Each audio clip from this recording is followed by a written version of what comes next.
In this episode, you'll learn how to turn a video like this into this into this, and this into this. If you've been dreaming of shooting truly professional videos on your smartphone, then in this video you'll learn which shooting settings to use to get high quality images in any conditions. We will look at how to shoot in scenes with 3 different types of lighting using the Blackmagic app. This will be a practical video so you can understand how everything works. So take your phone, put it on a tripod, or if you don't have one yet, hold it in your hands and follow me. You can film yourself on the selfie camera, or you can put someone in front of the camera and film them, like in my case. Or as an option, take any object, put it on table, for example a vase, a laptop, or put your cat or dog in the frame and film them. The important thing is that you have a main subject to practice on. The first thing we'll set up is frame rate. For social media, I always recommend 30 FPS as the most suitable for smooth video without stutter. At the same time, if you are filming, for example, a short film or something artistic, then set it to 24 or 25 FPS to get a more cinematic look. So in the first scene we have too much light and the image comes out with the wrong brightness and also the wrong white balance. Let's fix that. The first thing we change is shutter speed. We shorten it to 160 to follow the rule of doubling the frame rate to get the correct shutter speed, which gives motion blur. So the very first setting we always start with is shutter speed. We try to set it by the rule shutter speed equals double the frame rate to achieve more cinematic video. This is one of the fundamental rules of shooting to get the so-called motion blur, which makes video look more like a movie. So if your frame rate is 24, the shutter should be 148. If it's 30, then 160. Next, we adjust ISO. We set it to the minimum value to reduce noise. ISO is the sensitivity of the sensor. The higher it is, the brighter the image, but with more noise and artifacts. The lower the ISO, the less noise, but the darker the image. The third settings we change is white balance, which determines whether the image looks cooler or warmer. I usually choose auto, then switch it off so it doesn't change during recording.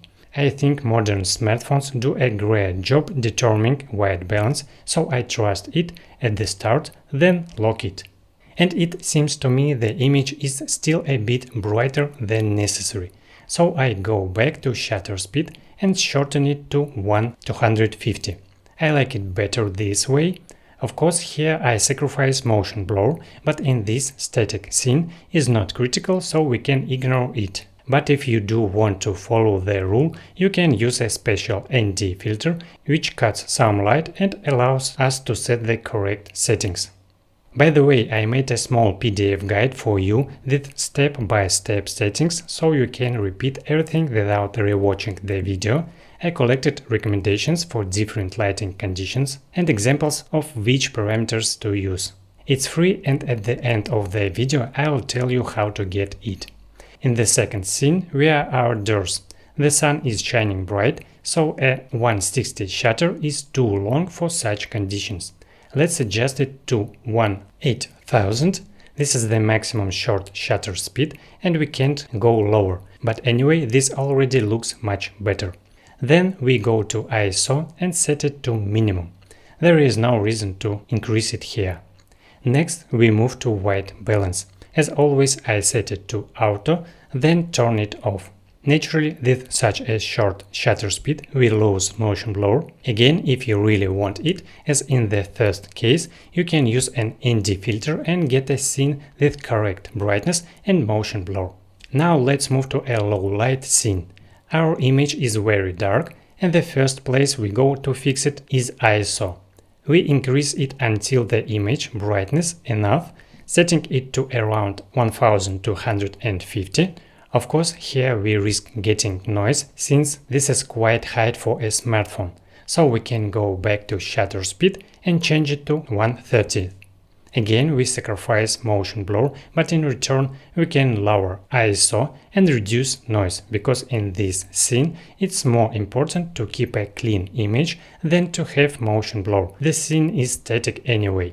Actually, at 130 shutter, motion blur doesn't disappear, it becomes even more noticeable, but technically it's considered wrong. Still, in these scenes with minimal movement, you won't notice the difference between 130 and 160. So, when there are no other options, we can sacrifice it. Then we move to white balance. Set to auto, then switch it off. What else can we do here to make the scene brighter? Of course, turn on lamps.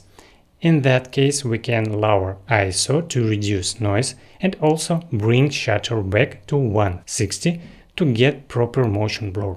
Then again set white balance auto, then off. Of course, the ideal solution in this situation is to add a professional lighting. For example, now I am turning on the Godox SL60 light and the scene becomes much brighter. Now we can lower ISO to minimum again, then set white balance to auto, then off. Now we get a higher quality image with proper brightness and color balance at minimum ISO. That's the key difference between professional lighting and daylight or household lamp. With professional light we can adjust brightness, direction, diffusion and other characteristics to get proper image brightness, motion blur and reduced noise. I also leave one lamp in the background to soften deep shadow behind the subject and create atmosphere in the room. As you see, sometimes it's impossible to get correct brightness just by adjusting camera settings, like in the scenes with high ISO where we get noise and needed to add a light source, or in the outdoor scene where we need ND filters to get natural motion blur. Most often we need to add technical tools, otherwise we face compromises like noise, loss of motion blur or other underexposure. And do you want to get a PDF guide that you can open right while filming to instantly pick the right settings for any conditions? Then follow the link below this video and download it absolutely free. Also check out this video where I explained how to shoot with artificial light in the Blackmagic camera app on your smartphone. As always, great and dare, see you soon.